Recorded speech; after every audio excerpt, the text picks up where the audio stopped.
Bonsoir et bienvenue en ce samedi 14 mai 2022.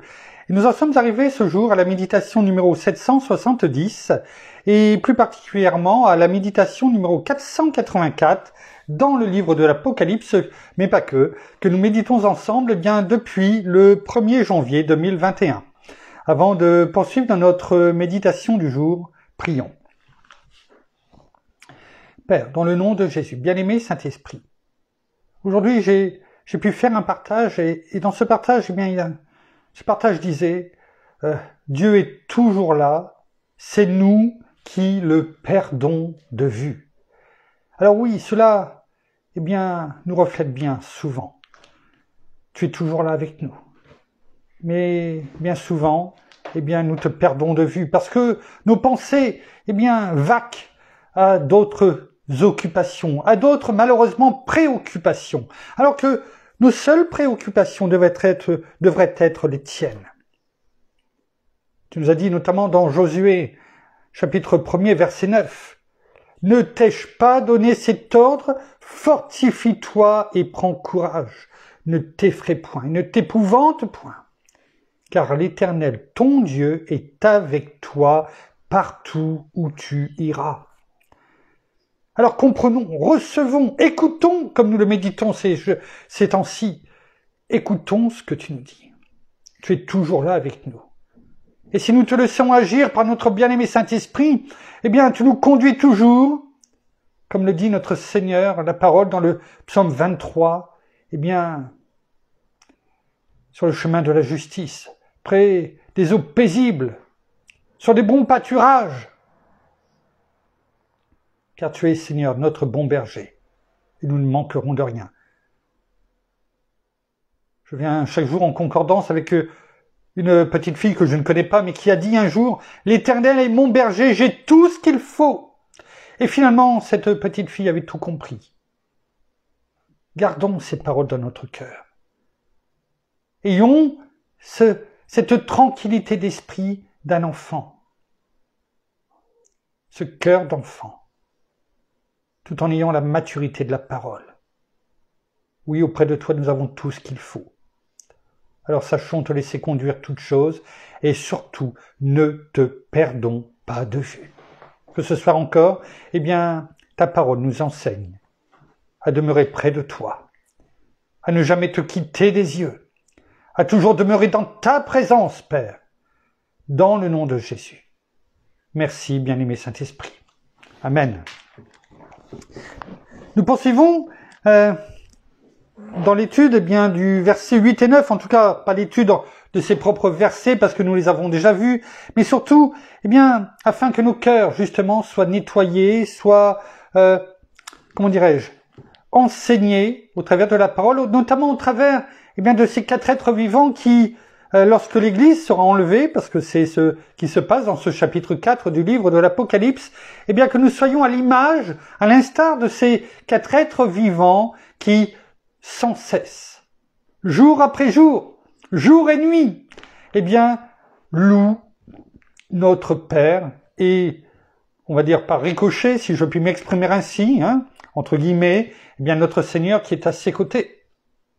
Et cela nous montre combien nous devons être tellement remplis de reconnaissance envers notre Père, notre Seigneur. Et c'est cela que nous méditons depuis plusieurs jours, depuis même plusieurs semaines. Et on le voit au travers de Néhémie, chapitre 1er, où on a pu voir combien quand il a demandé des nouvelles, il avait un cœur tellement sensible. Et pour ses frères et sœurs qui étaient repartis à Jérusalem, et par rapport à Jérusalem en lui-même, en elle-même, c'est-à-dire la muraille surtout. Et quand il a entendu que c'était une désolation, qu'ils étaient dans une situation tellement malheureuse, il a pris deuil pendant 3 jours, il a pleuré, il est tombé à genoux, il a prié. Oui. Et nous verrons, ce qu'il va faire après, ce qu'il a fait après. Et c'est cela que nous devons avoir dans notre cœur. Mais nous avons pris aussi, en exemple, le chapitre 15, et notamment les versets 22 à 27 du livre de l'Exode, et où le peuple eh bien, venait d'être sorti d'Égypte, et combien ils sont, malgré tout ce qu'ils ont vu, ils devraient être tellement remplis de reconnaissance, comme nous devrions l'être également. Eh bien, et finalement, ils étaient toujours dans le murmure. Toujours. Et notre Père, eh bien, finalement, continue à leur donner. Il leur a donné, bien sûr, des préceptes, des ordonnances, des prescriptions pour les mettre à l'épreuve. Il leur a donné la plénitude de ce qu'ils avaient besoin, mais finalement, ils n'ont vu de leurs yeux que les 12 sources d'eau et les 70 palmiers, plutôt que de reconnaître eh bien, la source de tout ce qu'ils voyaient, la seule source, notre Père. Et c'est ce que nous devons voir aussi. Nous demandons, et notre Père peut, selon sa volonté, selon la destinée qui est pour nous, eh bien, et il n'a pas que ne croyons pas que parce qu'il ne donne pas ce que nous demandons, eh bien, c'est parce qu'il veut que nous soyons dans la misère ou autre. Non, non. Notre Seigneur a dit, je suis venu pour apporter la vie à mes brebis, la vie en abondance, et l'abondance en tous les niveaux.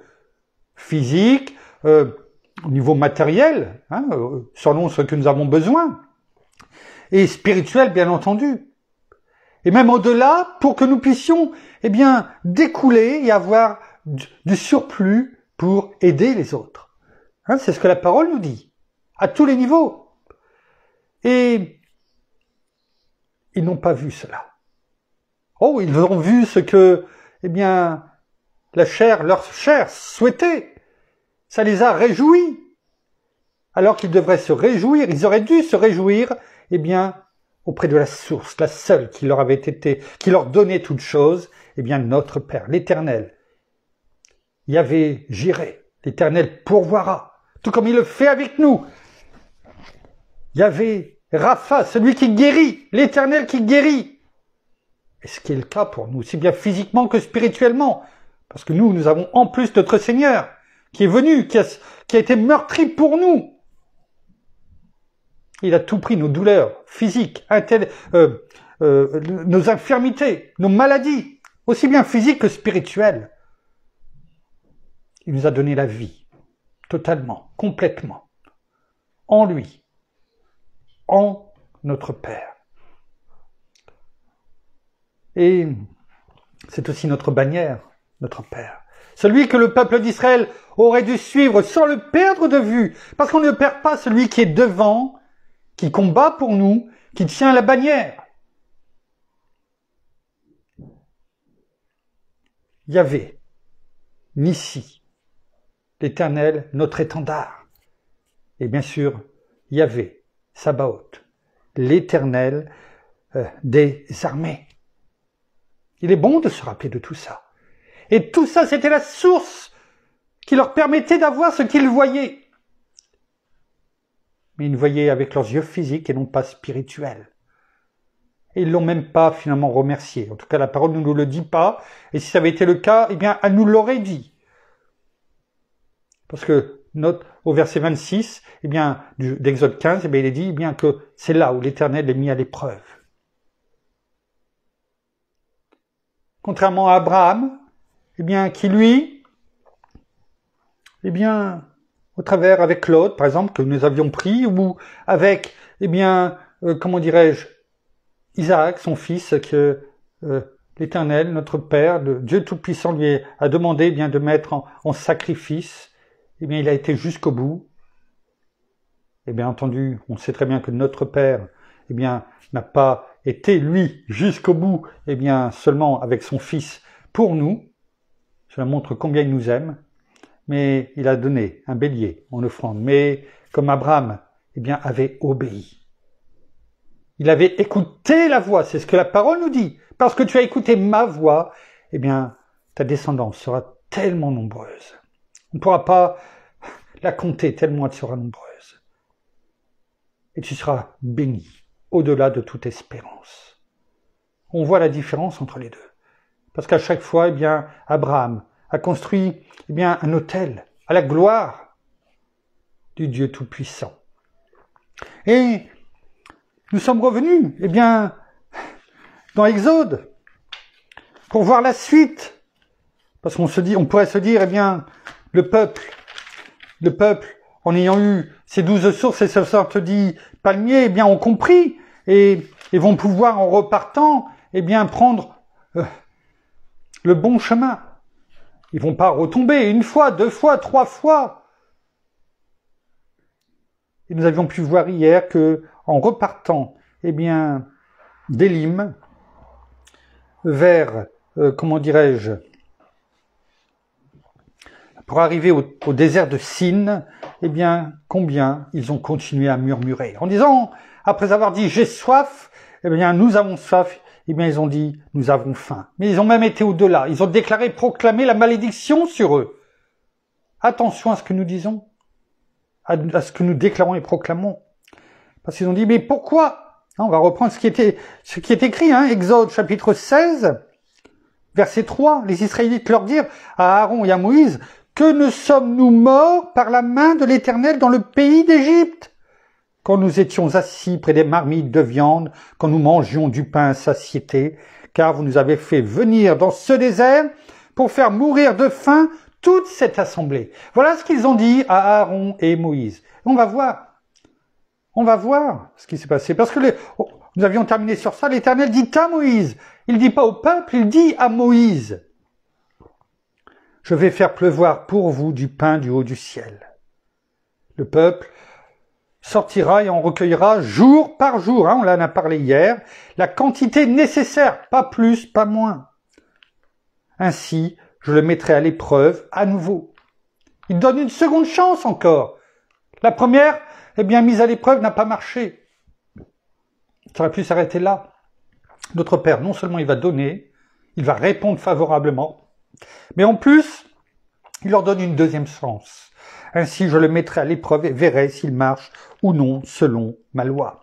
Donc, rappelons-nous, et on va voir, je le répète maintenant parce que cela va nous permettre de voir si le peuple, son attitude par rapport à Abraham, par rapport à ce que nous avons pu voir au début avec Néhémie, par rapport aux 4 êtres vivants, tout cela c'est des exemples pour nous, des conseils, afin que nous ne tombions pas dans ces mêmes erreurs. Et rappelons-nous ces 3 piliers qui doivent reposer sur la parole de Dieu, sur notre Seigneur, qui est la pierre de l'angle, la pierre angulaire. Le premier pilier, l'écoute. De nouveau. L'obéissance. Parce qu'il ne suffit pas d'écouter et de ne pas faire. Donc, premier pilier, l'écoute. Le deuxième, l'obéissance. Et le troisième, la foi en action. C'est-à-dire la mise en pratique de ce que notre Père, la parole, ce que notre Seigneur nous a dit par notre bien-aimé Saint-Esprit qui brûle en nous et qui nous dit « Vas-y, c'est moi qui te conduis. C'est moi qui t'enseigne. » Donc la foi en action. Ces 3 piliers doivent nous amener sur le bon chemin.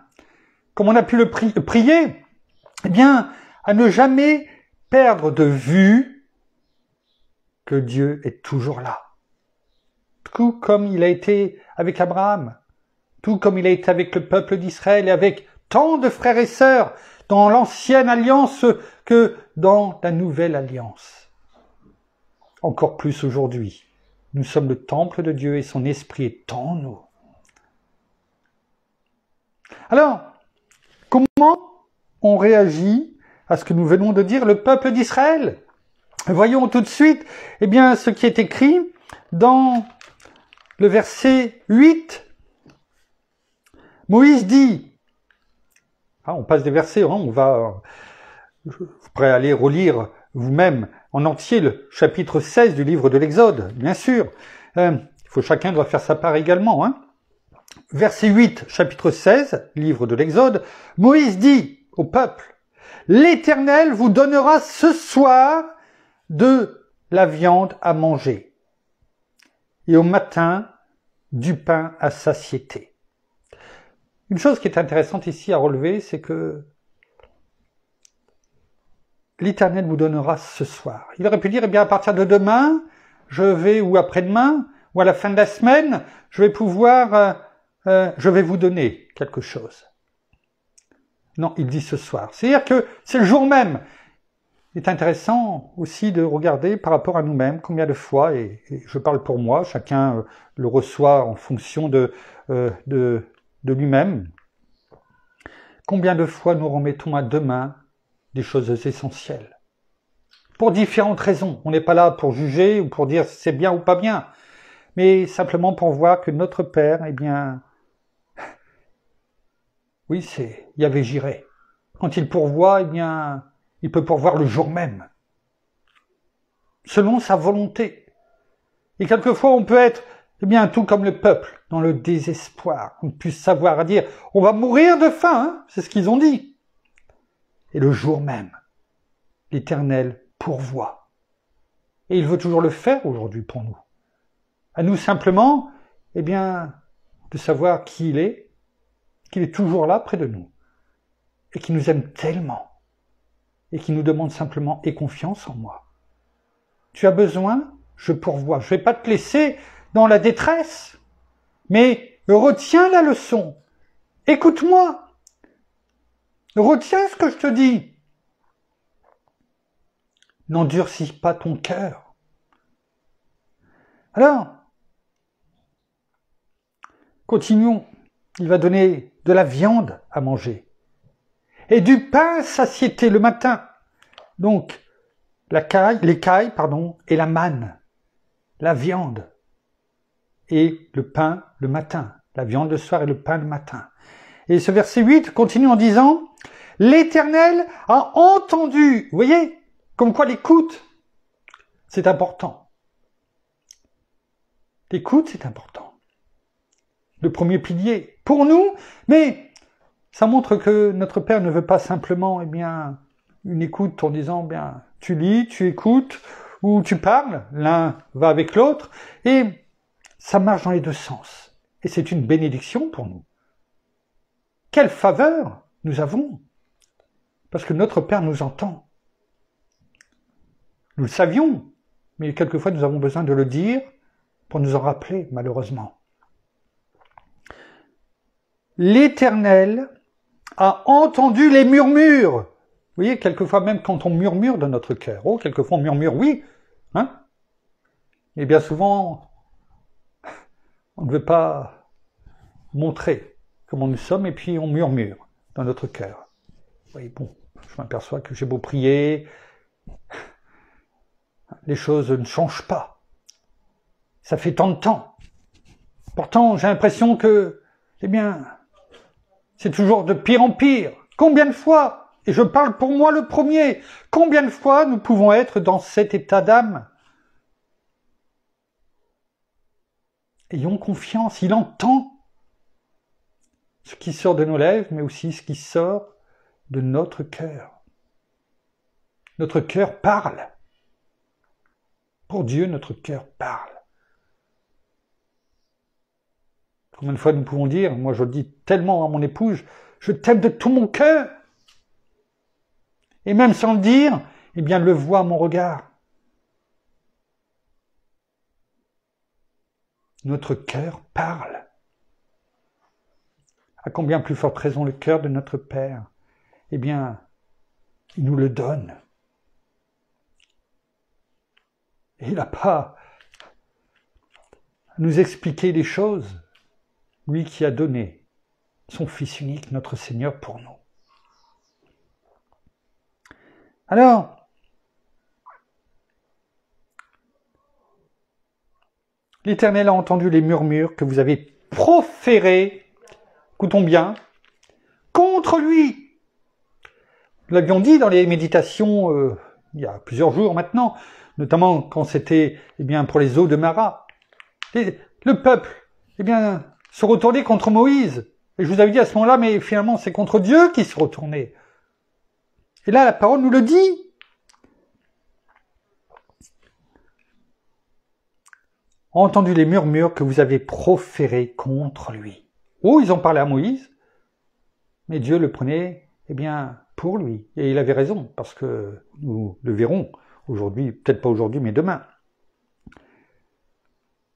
La suite nous dit, car que sommes-nous? C'est ce que dit Moïse et Aaron, finalement. C'est Moïse qui parle, mais c'est Moïse et Aaron. Il dit, mais que sommes-nous?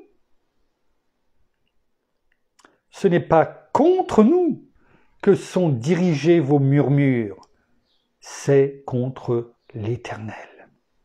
Alors, la parole ici est claire, et Moïse, ici, est extrêmement clair envers le peuple d'Israël en disant « Mais tous vos murmures, vous les jetez contre moi, peut-être même vos menaces, mais c'est pas contre moi, c'est contre l'Éternel. » Mais c'est tellement plus facile de parler à quelqu'un d'autre en disant « Oui, de toute façon, Dieu entend. » Mais voilà, c'est les menaces. C'est des menaces qui sont dirigées contre l'Éternel. Et on croit quelquefois que c'est plus facile et que ou il n'entendra pas, parce qu'on le dit à quelqu'un d'autre. Hein? Entre conjoints, avec quelqu'un d'autre, avec des frères et sœurs. Mais pour notre Père, c'est la même chose. C'est contre lui.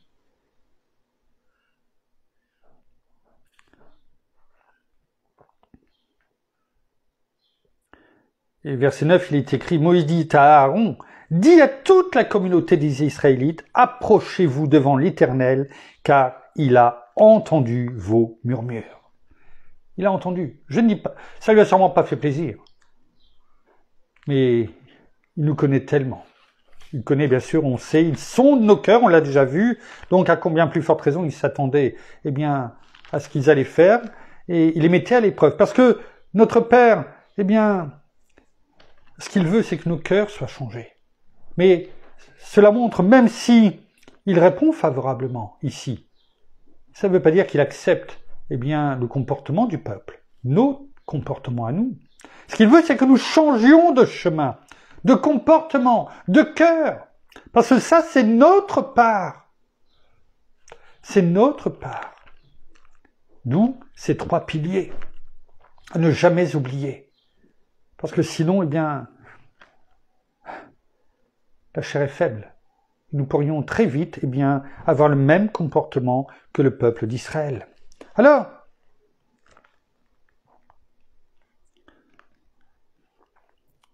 on va passer au verset 19 de ce même chapitre 16 pour voir comment ça s'est passé. Hein.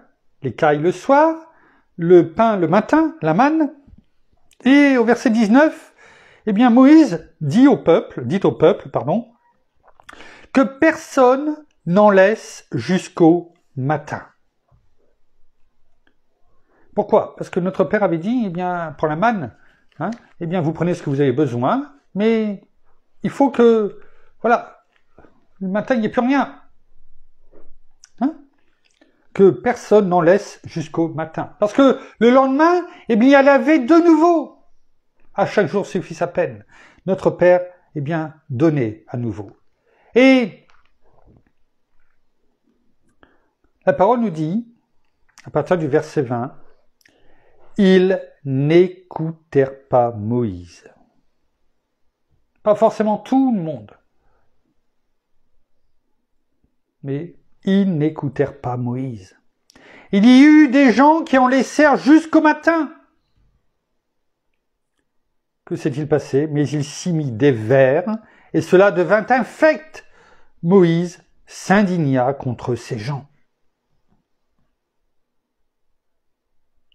Tous les matins, verset 21, chacun recueillait ce qu'il lui fallait pour sa nourriture, et quand venait la chaleur du soleil, cela fondait.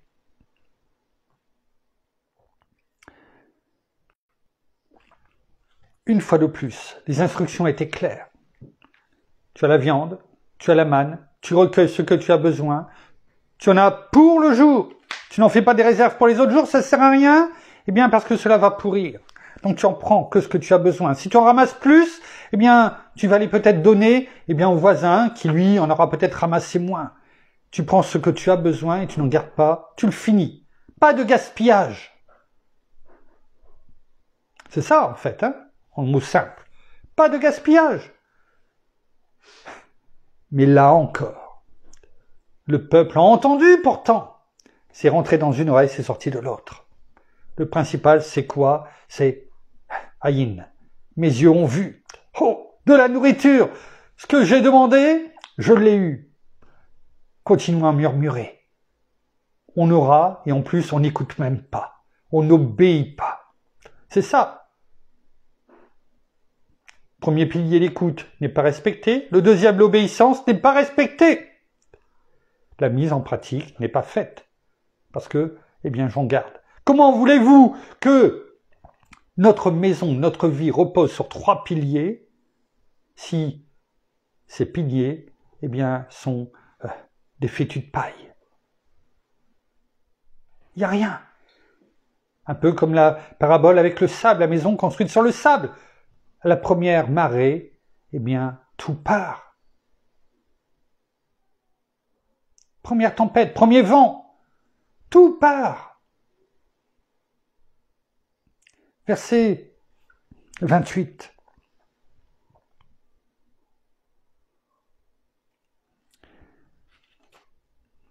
Et là, il y a eu l'installation du sabbat également, c'est-à-dire que le week-end, eh bien, notre Père donnait double ration, hein. Donc, vous lirez tout cela, hein. On essaye d'aller, eh bien, et de comprendre par rapport à ce que nous méditons. Verset 28, toujours du chapitre 16, eh bien, il est écrit, écoutez bien. Alors, l'Éternel dit à Moïse, par rapport à tout ce que nous venons de dire, et le comportement du peuple, à nouveau, jusqu'à quand refuserez-vous d'observer mes commandements et mes lois? Jusqu'à quand? Je vous donne les choses. Parce que je t'aime, je veux t'emmener là où j'ai donné la promesse à Abraham, dans la terre promise. Elle est là, elle est pas loin, à quelques journées de marche. Mais pendant le désert, je te nourris. Parce que je ne veux pas que tu meurs de faim, tu meurs de soif. Je te montre le chemin avec la nuée et le feu la nuit pour pas que tu aies froid. Et je te donne des conseils. Et tu continues à ne pas écouter, à ne pas obéir. Jusqu'à quand refuserez-vous d'observer mes commandements et mes lois? Notons ce verset quand on regarde un petit peu. Bien sûr, jusqu'à quand? C'est-à-dire, je te le dis, je te le redis, je te donne tout et pourtant tu n'écoutes pas. Que va-t-il falloir qu'il se passe pour que tu comprennes? Et cela fait écho avec ce qu'ils ont pu voir 2 mois et demi avant. Avec qui? Avec Pharaon. Jusqu'à quand, Pharaon, endurciras-tu ton cœur? Jusqu'à quand tu ne veux pas écouter? Jusqu'à quand tu ne veux pas laisser partir mon peuple? Ils ont vu. Et là, de leurs yeux. Mais finalement, eh bien, on oublie vite. C'est ça aussi que cela montre. On oublie vite quand il y a quelques difficultés puis qu'on ne pense plus qu'à nous.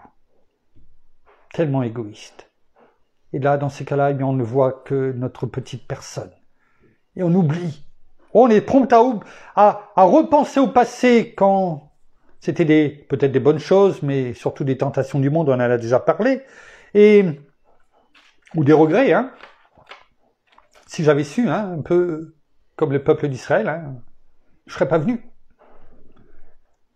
Mais pourtant, ils ont vu ce qui s'est passé avec le peuple d'Égypte, avec Pharaon.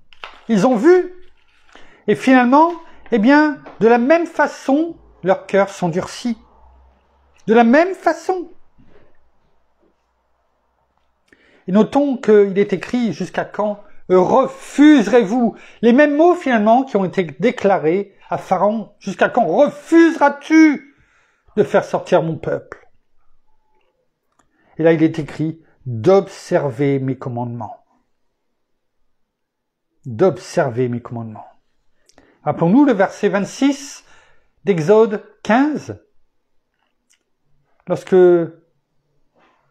notre Père, le Dieu Tout-Puissant, l'Éternel, a déclaré, si tu écoutes attentivement la voix de l'Éternel, déjà là c'est raté. Hein? Jusqu'à quand refuseras-tu d'observer? C'est-à-dire aussi, si on n'observe pas, c'est qu'on n'a pas écouté. Jusqu'à quand refuseras-tu, si tu écoutes attentivement la voix de l'Éternel ton Dieu, si tu fais ce qui est droit à ses yeux. On voit bien que ce n'est pas droit, bien entendu. Ils prennent des voies tortueuses. Et la parole le dit dans Proverbes, chapitre 14, verset 2, celui qui prend des voies tortueuses méprise Dieu. Si tu prêtes l'oreille à ses commandements et si tu observes toutes ses prescriptions, la parole ici dit, refuseras-tu d'observer? Eh bien, si tu fais tout cela, je ne t'infligerai aucune des maladies que j'ai infligées aux Égyptiens, car je suis l'Éternel qui te guérit. Et finalement, ils font l'inverse, tout l'inverse. Pourtant, Dieu les a avertis. Mais comme on a pu prier, eh bien, ils voyaient Dieu quand ils en avaient besoin, et puis ensuite ils le perdaient de vue, parce que ce qu'ils voyaient, c'était leur propre personne, leur ventre, leur faim, leur soif. Combien de fois?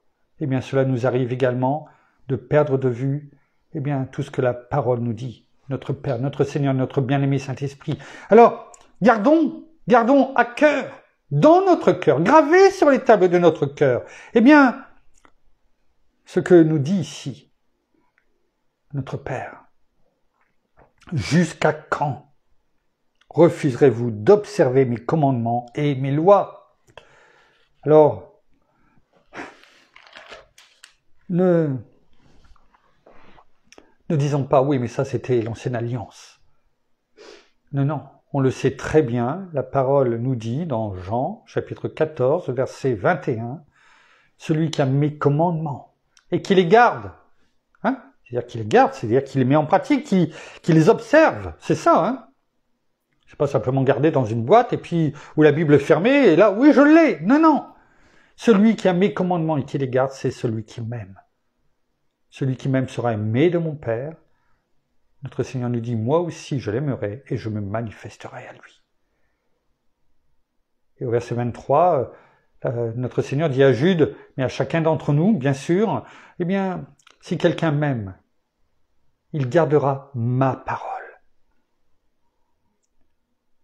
Et mon Père l'aimera. Et nous viendrons vers lui, nous ferons notre demeure chez lui. C'est clair, on ne peut pas dire plus clair. Celui qui ne m'aime pas, et on sait ce que ça veut dire, ne pas aimer, c'est ne pas garder les commandements, ne pas les observer, ne garde pas mes paroles. Alors, on a toujours le choix, tout comme le peuple d'Israël, écouter ou ne pas écouter, faire partie de la descendance d'Abraham et d'être héritier selon la promesse, ou eh bien, de vouloir vivre comme le peuple d'Israël à la sortie d'Égypte. Nous continuerons demain à voir l'évolution du peuple d'Égypte un petit peu, afin de bien la voir en relief. Eh bien, les deux agissements, afin que nos cœurs, nos pensées, chacun, eh bien, doit réagir pour lui et pour sa famille, ses bien-aimés, ses frères et sœurs, afin de choisir le bon chemin et savoir ce que l'on doit observer. Merci, Père. Merci, Seigneur. Merci, bien-aimé Saint-Esprit. Nous allons terminer par la prière.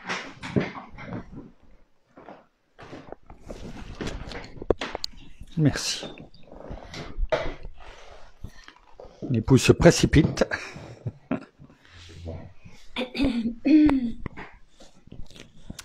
Seigneur, merci. merci encore ce soir pour ta parole. Merci pour tout ce que tu nous montres dans la parole, dans ce que tu veux pour chacun d'entre nous. Oui, merci parce que ce sont des paroles non seulement réconfortantes, mais ce sont surtout des paroles d'amour. Alors même si tu dois nous reprendre et que cela peut être dur par moments, peut-être pour certaines personnes, nous voulons tout simplement venir à toi et nous laisser complètement revêtir et complètement métamorphoser, transformer, non seulement par tout ce que tu nous dis, par tes commandements, par tes prescriptions.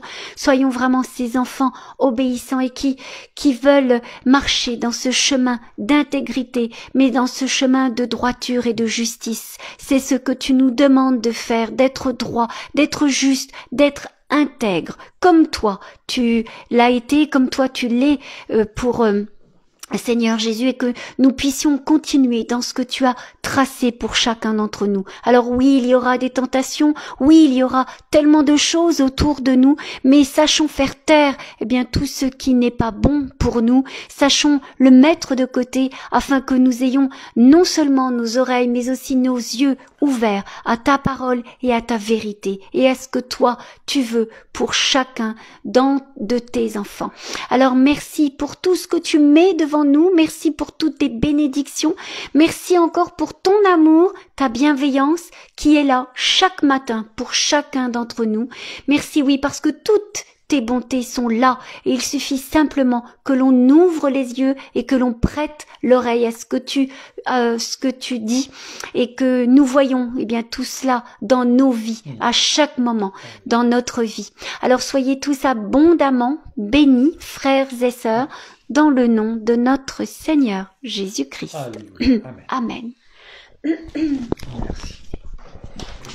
Voilà, ainsi s'achève la méditation de ce soir. Nous vous bénissons abondamment de toutes les bénédictions spirituelles dans les lieux célestes en Christ. Nous saluons nos amis au Québec, au Canada, en francophonie, en France et tout autour de chez nous. Et nous vous souhaitons à toutes et à tous une excellente fin de journée pour certains, de soirée pour d'autres. En tout cas, à toutes et à tous, une excellente soirée, de nuit surtout, dans la paix de notre Seigneur Jésus, un excellent repos. Et nous vous donnons rendez-vous demain, dimanche, donc non pas demain soir, mais demain, donc, pour le culte. Donc prise du direct, à 13h, comme d'habitude. Ce soir, nous vous enverrons le lien pour les louanges, que nous commençons à partir de midi, mais bien sûr, chacun est libre de commencer à l'heure qu'il souhaite, d'en rajouter également, c'est simplement une liste qui n'est pas exhaustive, bien entendu. En tout cas, nous nous donnons rendez-vous demain à 13h pour le direct. En attendant, soyez abondamment bénis. À demain. Au revoir.